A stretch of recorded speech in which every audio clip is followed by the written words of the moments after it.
আল্লাহকে যে পাইতে চায়, হযরতকে ভালোবেসে,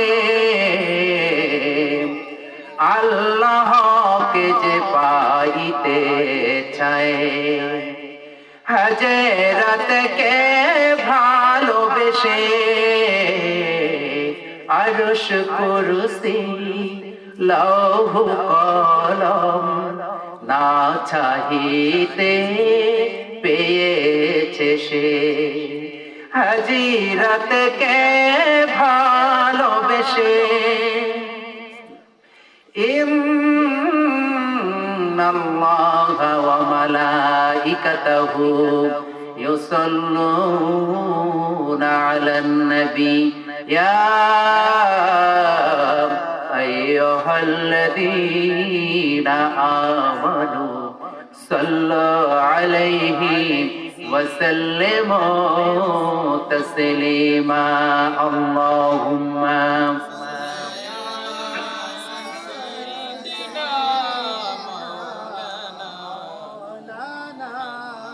وعلى آل سيدنا مولانا محمد জবান খুলে আল্লাহুম্মা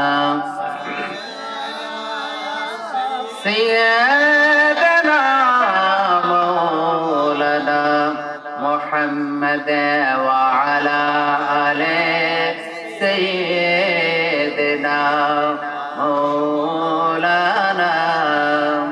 রাসূল আমার আলো আশা, রাসূল আমার ভালোবাসা, রাসূল আমার প্রেম বিরহের মূল আলোচনা, রাসূল আমার কাজে করে মেরে অনুপ্রেরণা।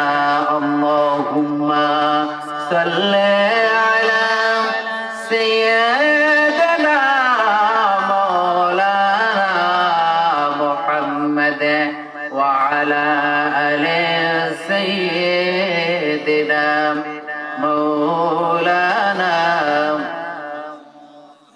দুরূদ শরীফ পড়তে ভালো লাগে না? যে যত বেশি বেশি করে দুরূদ সালাম পাঠ করবে, হাসরের ময়দানে কঠিন মুসিবতের দিন আল্লাহর প্যারা হাবিব নবী মুহাম্মদুর রাসূলুল্লাহ সাল্লাল্লাহু তাআলা আলাইহি ওয়াসাল্লামের কাছে থাকবে। চিৎকার মেরে বলি সুবহানাল্লাহ।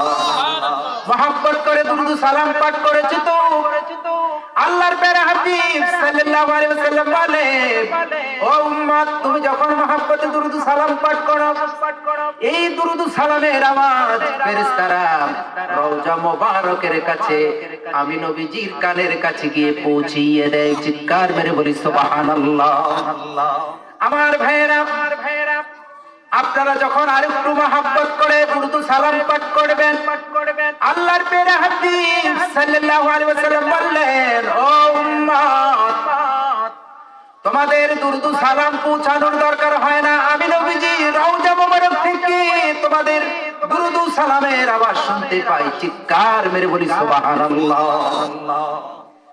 সম্মানিত উপস্থিতি, এরপরে আল্লাহর প্যারা হাবিব সাল্লাল্লাহু আলাইহি ওয়াসাল্লাম বললেন, উম্মত, তুমি যখন মহব্বত নিয়ে, ভালোবাসা নিয়ে, দরদ নিয়ে আমার প্রেমে উম্মত হয়ে পেদা হয়ে তুমি যখন দুরূদ সালাম পাঠ করবা, ও উম্মত, আমি নবীজি তোমার কাছে এসে দুরূদ সালাম শুনি। চিৎকার মেরে বলি সুবহানাল্লাহ। দুরূদ শরীফে পড়ে যারা আশিকে রাসূল বলেন, দুরূদ শরীফে পড়ে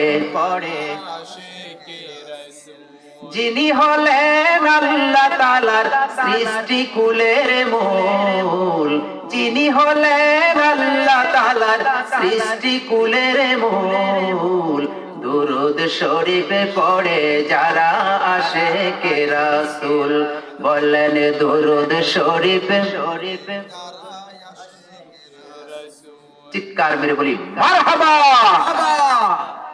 তাহলে মহব্বত নিয়ে, ভালোবাসা নিয়ে, দরদ নিয়ে দুরূদ শরীফ পড়ব তো ইনশাআল্লাহ।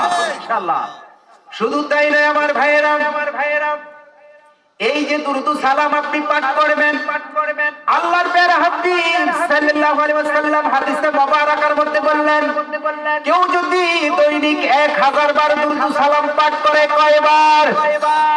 আল্লাহর প্যারা হাবিব সাল্লাল্লাহু আলাইহি ওয়াসাল্লাম বললেন, উম্মত শোনো, তুমি যখন 1000 বার দুরূদ শরীফ পাঠ করে তুমি ঘুমায়া যাইবা, আল্লাহর প্যারা হাবিব সাল্লাল্লাহু আলাইহি ওয়াসাল্লাম বললেন, আমি ওই উম্মতের সাথে খাবে সে সাক্ষাৎ দেই। বলি সুবহানাল্লাহ। বিশ্বাস হয় না? হযরত ওয়ালিউল্লাহ মুহাদ্দিস দাহলবীর বাবার নাম হযরত আব্দুর রহিম মুহাদ্দিস দাহলবী রাহমাতুল্লাহি আলাইহি। উনি অসুস্থতার মধ্যে পড়ে গেলেন। অসুস্থতার মধ্যে পড়ে যাওয়ার পরে উনি আল্লাহ রাব্বুল আলামিনের যে আমলটা করে, আল্লাহ রাব্বুল আলামিন নামাজ পড়ে না, রোজা রাখে না, কিন্তু আমার নবীর উপরে দুরূদ সালাম পাঠ করে। করে কি করে না? এই দুরূদ সালাম পাঠ করা শুরু করে দিলেন আব্দুর রহিম মুহাদ্দিস দাহলবী রাহমাতুল্লাহি আলাইহি। দেখেন গভীর রাত, আল্লাহর প্যারা হাবিব সাল্লাল্লাহু আলাইহি ওয়াসাল্লাম হযরত আব্দুর রহিম মুহাদ্দিস দাহলবীর ঘরের মধ্যে তাশরীফ এনেছেন। বলি সুবহানাল্লাহ। আমার ভাইরা, আল্লাহর প্যারা হাবিব সাল্লাল্লাহু আলাইহি ওয়াসাল্লাম আব্দুর রহিম মুহাদ্দিস দাহলবী রাহমাতুল্লাহি আলাইহি এর শরীরের মধ্যে নূরানি হাত মোবারক যখন লাগিয়ে দিলেন, উনি সুস্থতা লাভ করেছেন। চিৎকার মেরে বলি সুবহানাল্লাহ। আমার ভাইরা, শুধু দুরূদ সালাম পাঠ করলে নবীজি সাক্ষাৎ দেবে না। আমার ভাইরা, আমার বন্ধুরা, আপনি রোগ থেকে মুক্তি পাবেন।